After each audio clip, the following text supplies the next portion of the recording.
രക്ഷിക്കുന്ന ദൈവമാണ്, സൗഖ്യമാക്കുന്ന ദൈവമാണ്, പരിശുദ്ധാത്മാവിനെ തരുന്ന ദൈവമാണ്. ഹല്ലേലൂയ. അവൻ അത്ഭുത മന്ത്രി, വീരനാം ദൈവം, നിത്യപിതാവ്, സമാധാനത്തിന്റെ പ്രഭുവായിരിക്കാൽ ആ ദൈവത്തെ ജീവനുള്ള ദേശത്ത് സാക്ഷിയായിട്ട് സാക്ഷീകരിപ്പാൻ തക്കവണ്ണം തീരട്ടെ. ഒരു സാക്ഷി വേറൊരു സാക്ഷിയെ ഉളവാക്കുമെന്ന് പറഞ്ഞതുപോലെ തന്നെ ഇന്ന് പകൽക്കാലം ഇവിടെ എൻ്റെ സാക്ഷ്യം കേട്ട നിങ്ങൾക്ക് ജീവിതത്തിൽ ഏതെങ്കിലും ആവശ്യമുണ്ടെങ്കിൽ, സൗഖ്യമുണ്ടെങ്കിൽ, വിടുതലുണ്ടെങ്കിൽ ഓൺലൈനിൽ കേൾക്കുന്ന നിങ്ങളോട് ഞാൻ പറയുകയാണ് ചെയ്യുന്നത്, ദൈവത്തിന് ഒരു കാര്യവും അസാധ്യമായിട്ടില്ല. ആർക്കെങ്കിലും ഏതെങ്കിലും രോഗമുണ്ടെങ്കിൽ ഒരു വാക്ക് പ്രാർത്ഥിച്ചിട്ട് ഞാൻ മൈക്ക് ഹാൻഡ് ഓവർ ചെയ്യാൻ ഇടയായി തരുന്നു.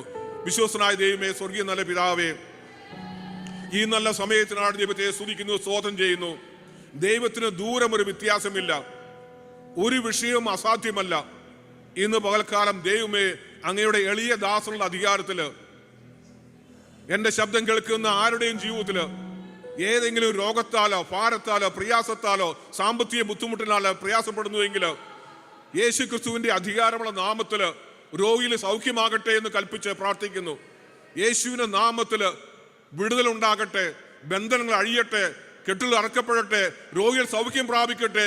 സകല മാനവും മഹത്വവും കർത്താവിന് അർപ്പിക്കുന്നു. ദൈവം അനുഗ്രഹിച്ചിരിക്കുകയായി സ്തോത്രം, വിടുതൽ തന്നതിനായി സ്തോത്രം. യേശു ക്രിസ്തുവിന്റെ ധന്യമുള്ള നാമത്തിൽ അപേക്ഷിക്കുന്നു. ദൈവമൂലം കേൾക്കുമാറാണമേ സ്വർഗീയ പിതാവേ.